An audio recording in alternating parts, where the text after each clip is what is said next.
Hello guys, ഇന്നത്തെ video നമ്മൾ വീട്ടിൽ കപ്പപ്പുഴുക്ക് ഉണ്ടാക്കുന്നൊരു വീഡിയോ ആണ്. അതിനായിട്ട് കപ്പകളൊക്കെ എടുത്തിട്ടുണ്ട്. 4 കപ്പകളാണ് എടുത്തിരിക്കുന്നത്. ആ കപ്പ വെച്ചാൽ അടിപൊളി കപ്പപ്പുഴുക്കുകളാണ്. അപ്പോൾ കപ്പയുടെ തൊലി കളഞ്ഞ് വൃത്തിയാക്കി എടുക്കുകയാണ് ചെയ്യുന്നത്. അപ്പോൾ കപ്പയുടെ തൊലി കളഞ്ഞ് വൃത്തിയാക്കുകയാണ്.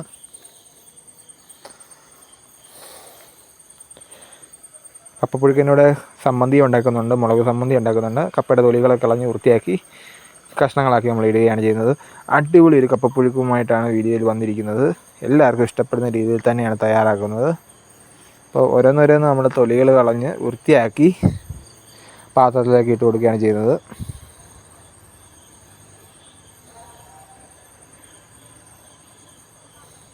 അങ്ങനെ കപ്പകളുടെ തൊലിയൊക്കെ കളഞ്ഞ് വൃത്തിയാക്കി എടുത്തിട്ടുണ്ട് നമ്മളിവിടെ.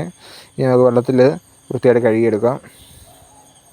അങ്ങനെ കപ്പകളൊക്കെ വെള്ളത്തിൽ വൃത്തിയായിട്ട് കഴുകിയെടുക്കുകയാണ്.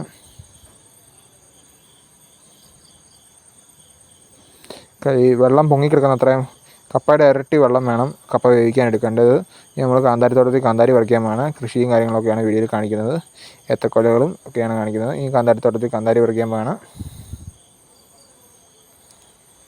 മേടിച്ച് കപ്പയും കാര്യങ്ങളൊക്കെ ചെയ്തിട്ടുണ്ട്. അങ്ങനെ കാന്താരികളൊക്കെ പറിക്കുകയാണ്. സമ്മന്തിക്കായിട്ട് ആവശ്യാനുസരണം കാന്താരികൾ പറിച്ചിട്ടുണ്ട്. കപ്പയൊക്കെ തിളച്ചുകൊണ്ടിരിക്കുകയാണ്. ആ സമയം കൊണ്ട് നമുക്ക് കാന്താരി സമ്മന്തി തയ്യാറാക്കി എടുക്കാം. കാന്താരി സമ്മന്തി തയ്യാറാക്കാൻ വേണ്ടി ചുവന്നുള്ളി, കാന്താരി എല്ലാം കൂടെ അരകല്ലിലേക്ക് ഇട്ട് കൊടുത്ത് നല്ലവണ്ണം ചതച്ചെടുക്കുകയാണ് ചെയ്യുന്നത്.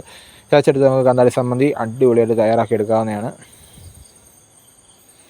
ജസ്റ്റ് ചതച്ചെടുത്താൽ മാത്രം മതി. ഇനി കാന്താരി സമ്മന്തി തയ്യാറാക്കാം. അതിനാവശ്യമായി ഉപ്പിട്ട് കൊടുക്കുകയാണ്. ഇതിന് ശേഷം വെള്ളം ഒഴിച്ചിട്ട് നമുക്ക് വെളിച്ചെണ്ണ ഒഴിച്ച് കൊടുക്കാവുന്നതാണ്. അങ്ങനെ നമ്മുടെ കാന്താരി സമ്മന്തി ഇവിടെ റെഡി ആയിട്ടുണ്ട്. ഇനി നമ്മൾ കപ്പപ്പുഴുക്കൊക്കെ ഇവിടെ പിങ്ങിക്കൊണ്ടിരിക്കുകയാണ്. കപ്പപ്പുഴുക്കിനോട് നമ്മൾ കടുങ്ങാപ്പിയും കൂടെ അണിതുന്നുണ്ട്. കപ്പയൊക്കെ നല്ലോണം വെന്ത് വരുന്നുണ്ട്. അതിലേക്ക് ഉപ്പിട്ട് കൊടുക്കുകയാണ്. ഇതിന് കടുങ്ങാപ്പി തയ്യാറാക്കാം. കടുങ്ങാപ്പിക്ക് വേണ്ടി വെള്ളം അടുപ്പ് വെച്ചിട്ടുണ്ട്. വെള്ളം നല്ലോണം തിളച്ച് വരുന്ന സമയത്താണ് നമ്മൾ അതിലേക്ക് കാപ്പിപ്പൊടി ചേർത്ത് കൊടുത്തത്. കാപ്പിപ്പൊടിയൊക്കെ ചേർത്ത് കൊടുത്തിരിക്കുകയാണ്. കപ്പയൊക്കെ വെന്ത് വന്നിട്ടുണ്ട്. നമ്മുടെ പേരിലോട്ട് മാറിയിട്ടുണ്ട്. കപ്പയൊക്കെ നല്ലോണം വെന്ത് വന്നിട്ടുണ്ട്. അതിൻ്റെ പ്ലേറ്റിലോട്ട് മാറ്റുകയാണ്.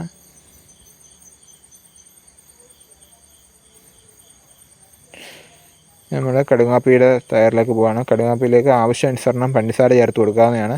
അങ്ങനെ പഞ്ചസാര ചേർത്ത് കൊടുത്ത് അങ്ങനെ കടുങ്ങാപ്പി റെഡിയായി. അങ്ങനെ മുളക് സമ്മന്തിയും റെഡിയായി. വീഡിയോ ഇഷ്ടപ്പെട്ട എല്ലാവരും മറക്കാതെ സബ്സ്ക്രൈബ് ചെയ്യുക. അടുത്ത വീഡിയോ ആയിട്ട് വരുന്നതായിരിക്കും.